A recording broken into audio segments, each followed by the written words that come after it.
السلام علیکم ورحمۃ اللہ وبرکاتہ۔ مغربی بنگال میں بی جے پی کی یہ بھاری اکثریت سے کامیابی وہاں کے مسلمانوں کی روزمرہ زندگی پر کس حد تک اثر ڈال سکتی ہے، اس کا اندازہ دیگر بی جے پی کی زیر اقتدار ریاستوں کے حالات سے کسی حد تک لگایا جا سکتا ہے۔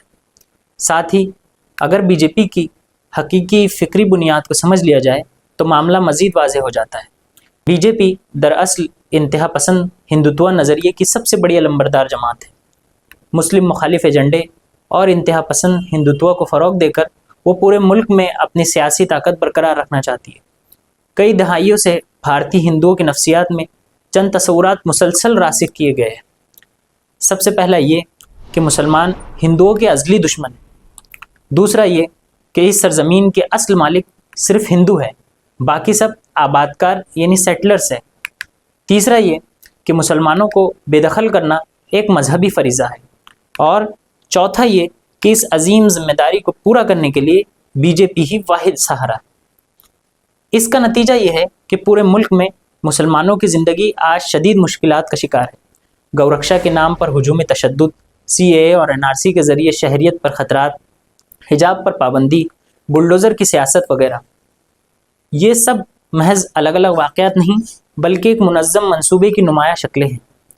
یہ ہندوتوا ڈھانچہ یا ہندوتوا کا نظام کسی ایک فرد کی سوچ نہیں بلکہ بجرنگ دل، آر ایس ایس اور بھارتیہ جنتا پارٹی یعنی بی جے پی کے طویل المدتی ایجنڈے کا حصہ ہے، جس میں مسلمانوں کو مستقل دشمن کے طور پر نشانہ بنایا گیا ہے۔ موازنہ کیا جائے تو مغربی بنگال میں اب تک بی جے پی اور ہندوتوا کی لہر کی شدت نسبتاً کم تھی، لیکن اس انتخابی کامیابی کے بعد اس شدت میں نمایاں اضافہ ہونے کا امکان ہے۔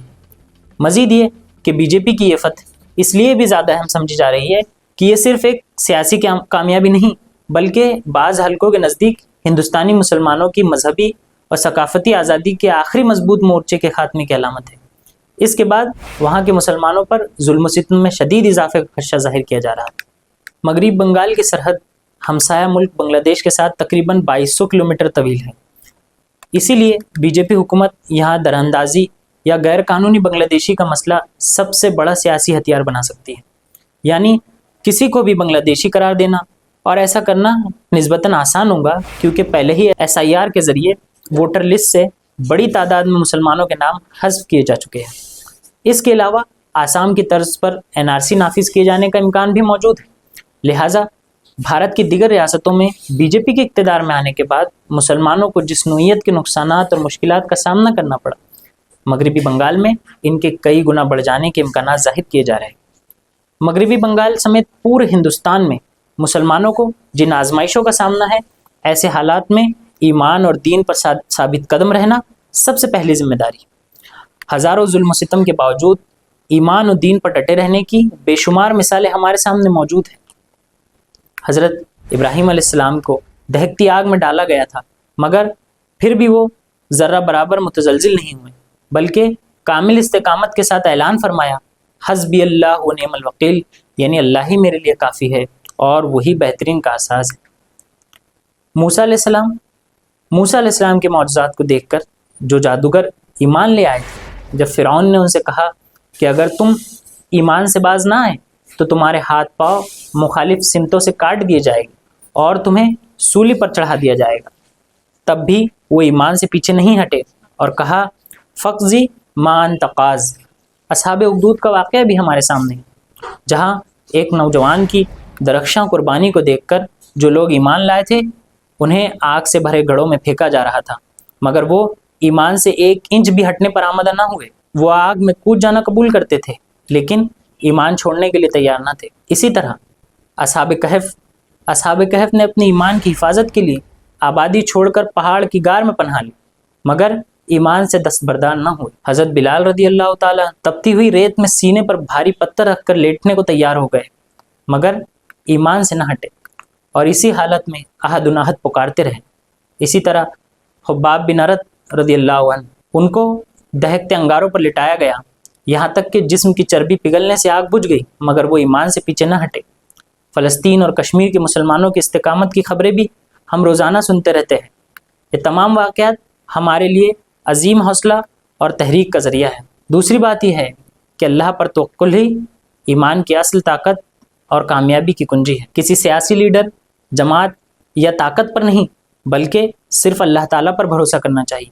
یہ توکل حقیقی ہونا چاہیے، بلکہ موسیٰ علیہ السلام کی طرح جب موسیٰ علیہ السلام اپنے ماننے والوں کو فرعون کے ظلم و ستم سے نجات دلا کر لے جا رہے تھے تو فرعون کا لشکر ان کے پیچھے لگ گیا۔ آخرکار وہ ایسی جگہ پہنچ گئے جہاں پیچھے فرعون کا لشکر تھا اور سامنے عظیم سمندر۔ موسیٰ علیہ السلام کے ساتھی خوفزدہ ہو کر بول اٹھے، انا لمدرکون، ہم تو یقیناً پکڑے گئے۔ تب موسیٰ علیہ السلام نے فرمایا، کلا ان معی ربی سیہدین، ہرگز نہیں، بے شک میرے ساتھ میرا رب ہے، وہی مجھے راستہ دکھائے گا۔ اس کے بعد اللہ تعالیٰ نے موسیٰ علیہ السلام کو حکم دیا کہ اپنے عصا کو سمندر پر مارے، چنانچہ سمندر پھٹ گیا اور راستہ بن گیا اور موسیٰ علیہ السلام اور ان کے ساتھی بخیریت پار ہو گئے۔ آج بھی اگر ہم اخلاص کے ساتھ اللہ تعالیٰ پر بھروسہ کریں تو یقیناً اللہ تعالیٰ ہمارے لیے بھی نجات اور کامیابی کی راہ پیدا فرما دے گی۔ تیسری بات یہ یاد رکھنی چاہیے کہ قوموں کا عروج و زوال وقت کے ساتھ بدلتا رہتا ہے۔ اقتدار اور طاقت ہمیشہ کسی ایک کے پاس نہیں رہتی۔ حالات، آزمائش اور غلبہ وقت کے ساتھ تبدیل ہوتا رہتا ہے۔ غزوہ احد کے تناظر میں اللہ تعالیٰ فرماتے ہیں، اگر تمہیں زخم پہنچا ہے تو ان لوگوں کو بھی ایسا زخم پہلے پہنچ چکا ہے، اور یہ دن ہے جنہیں ہم لوگوں کے درمیان بدلتے رہتے ہیں۔ ہمارے پیارے نبی محمد صلی اللہ علیہ وسلم نے فرمایا، کسی چیز کے عروج کے بعد اس کے زوال کی طرف لوٹ آنا اللہ کا اٹل قانون ہے۔ چوتھی بات یہ ہے کہ ہم جانتے ہیں مختلف مسلم تنظیموں کی پالیسیوں اور طریقہ کار میں فرق موجود ہے اور مختلف مسالک کے درمیان فروعی مسائل میں اختلافات بھی پائے جاتے ہیں، لیکن یہ اختلافات اصل مسئلہ نہیں ہے۔ ان تمام فرقوں اور اختلافات کو ایک طرف رکھ کر مسلم تنظیموں اور مختلف مسالک کے لوگوں کو کم سے کم مشترکہ ایجنڈے یعنی کامن منیمم پروگرام پر متحد ہو کر کام کرنے کے لیے آگے آنا ہوگا۔ سب سے بڑھ کر یہ ضروری ہے کہ دین کی روح کو سامنے رکھتے ہوئے زمینی حقائق کا گہرائی سے جائزہ لیا جائے اور مسلمانوں کی تکالیف سے جذباتی ہو کر ایسے حل پیش کرنے سے بچنا ہوگا جس کے زخم مسلمان گزشتہ 80 برسوں سے آج تک اٹھائے پھر رہے ہیں۔ سیکولر جماعتوں پر بھروسہ کرنے کا مطلب دراصل بلی کو مچھلی کی رکھوالی سونپنے کے مترادف۔ تقسیم ہند کے بعد سیکولر حکومتوں نے مسلمانوں کے ساتھ جو سلوک کیا، کیا وہ ہمارے سامنے نہیں؟ نیلی کا قتل عام، گجرات کے دنگے، مظفر نگر کے دنگے اور دہلی دنگے، یہ سب سیکولر حکومتوں کے ادوار میں ہی پیش آئے۔ بابری مسجد کی شہادت بھی انہی کے براہ راست سرپرستی میں ہوئی۔ ٹاڈا اور پوٹا جیسے قوانین کے ذریعے سے بے گناہ مسلم نوجوانوں کی گرفتاریاں اور فرضی انکاؤنٹر ایک معمول بن چکے تھے۔ مختلف اسلامی تنظیموں پر پابندیاں لگا کر ان کے قائدین اور کارکنان کو گرفتار کیا گیا اور ظلم و ستم کا نشانہ بنایا گیا۔ سماجی اور معاشی میدان میں بھی مسلمانوں کے ساتھ امتیازی سلوک روا رکھا گیا، جس کا واضح ثبوت سچر کمیٹی کی رپورٹ ہے جو سن 2004 میں کانگریس کے دور حکومت میں قائم کی گئی تھی۔ اس کمیٹی نے نومبر 2006 میں جو رپورٹ پیش کی، اس میں مسلمانوں کی سماجی و معاشی حالت کو دلت برادری سے بھی پسماندہ قرار دیا گیا۔ ان تمام حقائق کے باوجود انہی پر دوبارہ اعتماد کرنا گویا ایک ہی گڑھے سے بار بار ڈھسے جانے کے مترادف ہے۔ حالانکہ مومن ایک سوراخ سے دوبارہ نہیں ڈسا جاتا۔ ساتھ ہی ہمیں اس حقیقت کو بھی تسلیم کرنا ہوگا کہ صرف ہندوستان ہی نہیں بلکہ دنیا کے کسی بھی خطے میں جمہوری عمل کے ذریعے مسلمانوں کی عزت و وقار کی حقیقی بحالی ممکن نہیں۔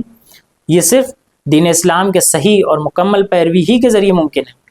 اسی لیے عمر رضی اللہ عنہ نے فرمایا تھا، ہمیں ایک ذلیل و خوار قوم تھے، اللہ تعالیٰ نے ہمیں اسلام کے ذریعے عزت و سربلندی عطا فرمائی، مگر ہم اسلام کے علاوہ کسی اور چیز میں عزت تلاش کریں گے تو اللہ تعالیٰ ہمیں پھر ذلیل کر دے گا۔ لہٰذا آج ہندوستان کے مسلمانوں کو مکمل طور پر دین میں داخل ہو رہا ہوں۔ یا ایھا الذین آمنوا ادخلوا فی السلم کافہ ولا تتبعوا خطوات الشیطان انہ لکم عدو مبین، یعنی اے ایمان والو، اسلام میں پورے کے پورے داخل ہو جاؤ اور شیطان کے قدموں کی پیروی نہ کرو، بے شک وہ تمہارا کھلا دشمن ہے۔ دین کو مکمل طور پر سمجھنا، اس پر عمل کرنا، اس کی دعوت دینا اور اس کے قیام کے لیے جد و جہد کرنا، یہ سب مسلمانوں کی ذمہ داری میں شامل ہے۔ اے اللہ، آزمائش کے اس دور میں ہمیں دین پر ثابت قدم رہنے اور معاملات کو صحیح طور پر سمجھنے کی توفیق عطا فرما۔ آمین یا رب العالمین۔